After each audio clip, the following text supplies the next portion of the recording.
to SFGAM. Next to me, Ron and Chai. Welcome, Ron. Thank you. So, tell us about the conference. Well, where do we begin? 18 months ago, I heard. Well, 8? No? Yeah. we were exposed to the conference in 2006 when we go to San Francisco, right? And why don't you continue?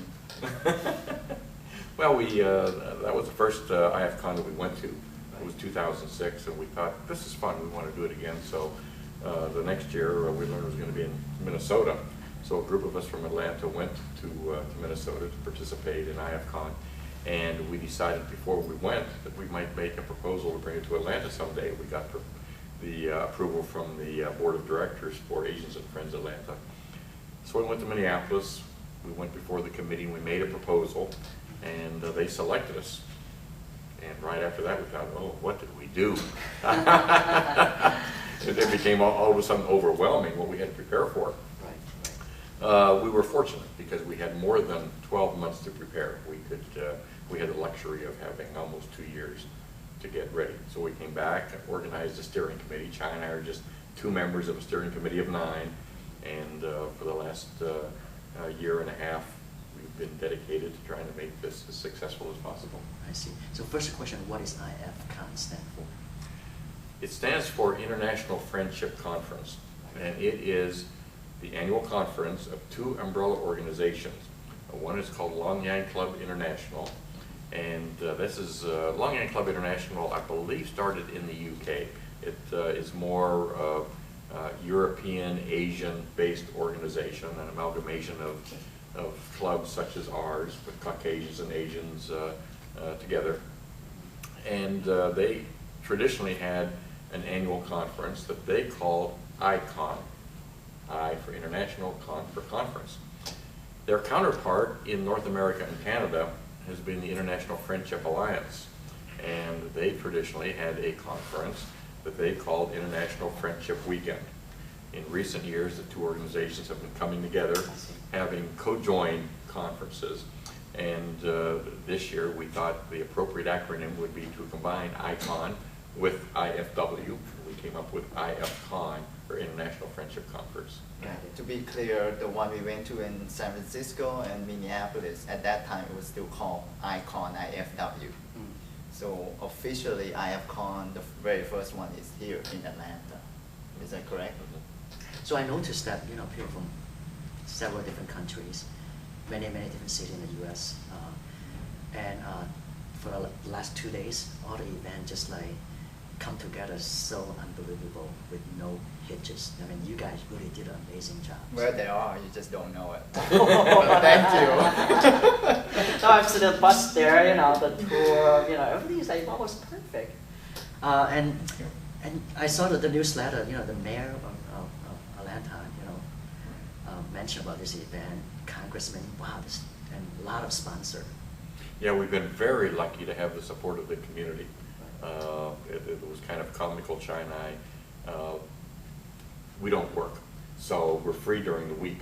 So we learned that. Well, we do. It's just we work at We're home. working home. Yeah. So we got word that we were expected to go down before City Council and pick up the proclamation from the City of Atlanta, having no clue that it was such of a big event to go to. So he and I go down there, and we're sitting in the City Council chamber, and City Council is up there on the dais, and the chief of police and all the bigwigs from Atlanta, and we were to be the 3rd group to get a proclamation that day, 3rd or 4th. The first group goes up, 4th. Yeah, the first group goes up, a very civic-minded organization that has done wonders for the city of Atlanta, and they've got 25 people on stage, and they make this wonderful glowing speech about them, and they give them this proclamation, and it's being televised on Atlanta Public Television, and the press is there, and there's all kind of photographers. So they leave, and the second group goes up. And this was in honor of a retired judge. And all the policemen from the city of Atlanta were there, the SWAT team. They must have 500 police officers, and it was a big to-do. So finally, they got around to us. So they said, we'd like to recognize Asians and Friends Atlanta, LYC. Now, Chai came in my support with the little camera because we wanted to videotape it, but he didn't dress to go up on the dais. So I fortunately swore a tie. So I go up representing Asians and Friends. And they asked for the representative, and Ron was like, I admit. what you see is what you get. But they were very gracious. They read the proclamation. The councilman that sponsored us said the gay word, and everybody applauded, and the camera snapped, and they took a photograph with us with all of city council holding the plaque. So it was good. So what does it mean to organization now that you have a proclamation on your belt? Nothing. It's just an honor. It's an honor. It's a nice plaque. And it gave us something to promote ifCON, to say we have a nice letter of welcome from the mayor of Atlanta. We have a proclamation honoring the event from city council. And we have a nice letter from our representative, John Lewis, our congressman. So it just adds to the importance of the event. Made us feel good. So how big is, how many people actually participated in this event? 155 registrants from outside of our local organization. And then Asians and Friends. Atlanta, we don't have true membership, so we can't say we have 100 or 200 or 300 members. We only know that we have about 600 that participate on our email list.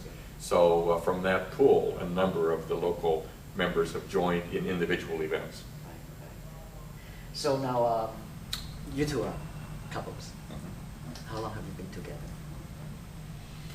19 years, August 25th of this year. We'll have our 20th anniversary, August 25th of 2010.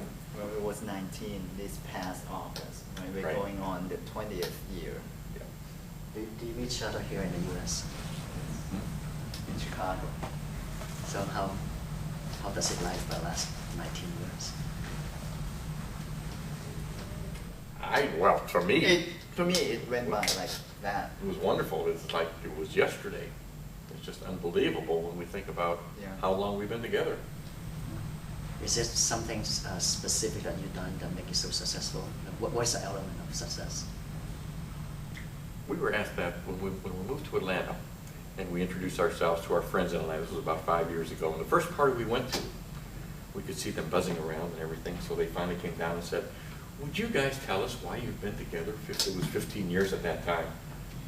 And it was like we were at a loss for words. We can't identify. It's almost like Willard Scott on the Today Show asking or identifying people that are celebrating their 100th birthday. And what do you attribute to the fact that you live to be 100 years old? And they say, well, I never smoked, or I never drank, or, you know, at least they can come up with something they can say. I can't even come up with something that makes sense to me about why our relationship has been so successful. It just has been. Well, from the previous couple, they told me that finding the right man is really important.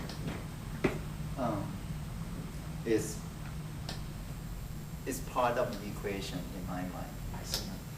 When you go into the relationship, you really have to, if you want a long-term relationship, you really have to make up your mind that there must be some compromise involved.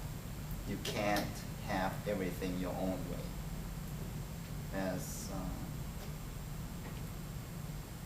So sometimes you get it your way, sometimes you don't. So what do you do if you don't get it your way? I'm trying to think of an instant where he didn't get it his way, but I'm anxious to hear this. No, to me, when I'm mad or disappointed at something, I don't say things right away, because when you're mad or furious, then words come out rough. And that's not a good thing to have in a long-term relationship. So I tend to let it cool, settle down, and then think about it carefully. And there's always for one coin, there's always two sides, right? So when you're mad, you only look at it from your side.